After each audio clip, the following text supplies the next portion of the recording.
Hello friends, ನೀವ್ ನೋಡ್ತಾ ಇದ್ದೀರಾ one India Kannada YouTube channel. ನಾನು ರಾಶ್ಮಿ. 5 ರಾಜ್ಯಗಳ ಚುನಾವಣೆ ಮುಗೀತು. ಅದರಲ್ಲಿ ಬಿಜೆಪಿ ಗೆದ್ದು ಆಯ್ತು. ತುಂಬಾ ಜನ ಈ ಗೆಲುವಿಗೆ ಮೋದಿನೇ ಕಾರಣ ಅಂತ ಕೂಡ ಹೇಳ್ತಾರೆ. ಹಾಗೆ ಅದೆಷ್ಟೋ ಜನಕ್ಕೆ ನರೇಂದ್ರ ಮೋದಿ ಅವರಿಂದ ಬಿಜೆಪಿ ಗೆದ್ದಿರೋದು ಅಂತ ಹೇಳೋದಕ್ಕೆ ಸಹಿಸೋಕು ಆಗ್ತಾ ಇಲ್ಲ. ಇನ್ನು ಪ್ರಧಾನಿ ಮೋದಿ ಅಶ್ವಮೇಧದ ಕುದುರೆಯನ್ನ ನಾವು ಕಟ್ ಹಾಕ್ತೀವಿ, ಇದನ್ನ ಯಾರು ಹೇಳಿದ್ದು ಅದನ್ನ ಹೇಳ್ತೀನಿ ಕೇಳಿ. ಪ್ರಧಾನಮಂತ್ರಿ ನರೇಂದ್ರ ಮೋದಿ ಅವರ ಅಶ್ವಮೇಧದ ಕುದುರೆಯನ್ನ ಜೆಡಿಎಸ್ ಕಟ್ ಹಾಕತ್ತಂತೆ. 5 ರಾಜ್ಯಗಳ ಚುನಾವಣಾ ಫಲಿತಾಂಶನೇ ಬೇರೆ, ಕರ್ನಾಟಕದ ಪರಿಸ್ಥಿತಿನೇ ಬೇರೆ. ಮೋದಿ ಅಶ್ವಮೇಧ ಯಾಗದ ಕುದುರೆಯನ್ನ ಕಟ್ಟಿ ಹಾಕಲು ಜೆಡಿಎಸ್ ನಿಂದ ಮಾತ್ರ ಸಾಧ್ಯ ಅಂತ ಜೆಡಿಎಸ್ ರಾಜ್ಯಾಧ್ಯಕ್ಷ ಎಚ್.ಡಿ. ಕುಮಾರಸ್ವಾಮಿ ಅವರು ಹೇಳಿದ್ದಾರೆ. ಅನಾರೋಗ್ಯದಿಂದ ಚೇತರಿಸಿಕೊಂಡು ಸೋಮವಾರ ಸುದ್ದಿಗೋಷ್ಠಿಯಲ್ಲಿ ಮಾತನಾಡಿದ್ದ ಕುಮಾರಸ್ವಾಮಿ ಅವರು ಕರ್ನಾಟಕದಲ್ಲಿ ಬಿಜೆಪಿ ಅದೇನ್ ಸಾಧನೆ ಮಾಡಿದೆ ಅಂತ ಮೋದಿ ಇಲ್ಲಿಗೆ ಬಂದು ಮತಯಾಚಿಸ್ತಾರೆ ಅಂತ ಎಚ್.ಡಿ.ಕೆ ಪ್ರಶ್ನಿಸಿದ್ದಾರೆ. ಉತ್ತರ ಪ್ರದೇಶದಲ್ಲಿ ಪ್ರಾದೇಶಿಕ ಪಕ್ಷಗಳನ್ನ ಸೋಲಿಸಿದೆವು, ಕರ್ನಾಟಕದಲ್ಲೂ ಅದನ್ನೇ ಮುಂದುವರಿಸ್ತೇವೆ ಅಂತ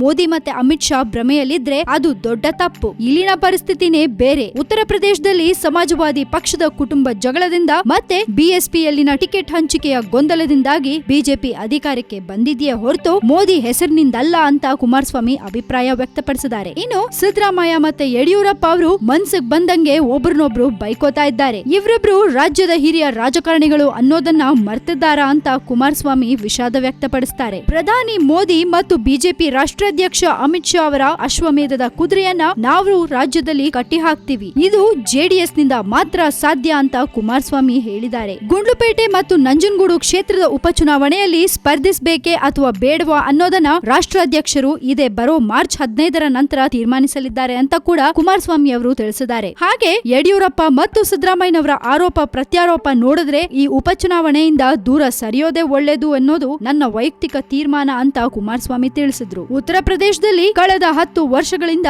ಅಭಿವೃದ್ಧಿ ಅನ್ನೋದೇ ಆಗಿಲ್ಲ. ಎಸ್ಪಿ ಮತ್ತೆ ಬಿಎಸ್ಪಿ ಪಕ್ಷಗಳ ಆಂತರಿಕ ಸಮಸ್ಯೆ ಮತ್ತೆ ಆಡಳಿತ ವೈಖರಿಯಿಂದ ಬೇಸತ್ತು ಜನ ಬಿಜೆಪಿಗೆ ಮತ ಹಾಕಿದ್ದಾರೆ. ಇದು ಮೋದಿ ಅವರು ಮಾಡಿದ ಸಾಧನೆ ಏನಲ್ಲ ಅಂತ ಕುಮಾರಸ್ವಾಮಿ ಅವರು ಖಡಕ್ ಆಗಿ ಆನ್ಸರ್ ಮಾಡಿದ್ದಾರೆ. ಸೊ ನಿಮ್ಗೇನ್ ಅನ್ಸತ್ತೆ? ನಮ್ ಕುಮಾರಣ್ಣ ಹೇಳ್ದಂಗೆ ಬಿಜೆಪಿ ಗೆಲ್ಲಕ್ಕೆ ಮೋದಿ ಅವರು ಕಾರಣ ಅಲ್ವಾ ಅಥವಾ ಮೋದಿ ಅವರ ಶ್ರಮದಿಂದಾನೇ ಬಿಜೆಪಿ ಗೆಲ್ತಾ? ನಿಮ್ಮ ಒಪಿನಿಯನ್ಸ್ ಅನ್ನ ನಮ್ ಜೊತೆ ಶೇರ್ ಮಾಡ್ಕೊಳ್ಳಿ. ಹಾಗೆ ಈ ನಮ್ಮ ವಿಡಿಯೋನ ಲೈಕ್ ಮಾಡಿ, ಶೇರ್ ಮಾಡಿ, ಜೊತೆಗೆ ಮತ್ತಷ್ಟು ಸುದ್ದಿಗಳಿಗೆ ಸಬ್ಸ್ಕ್ರೈಬ್ ಮಾಡಿ ನಮ್ಮ one India Kannada YouTube channel.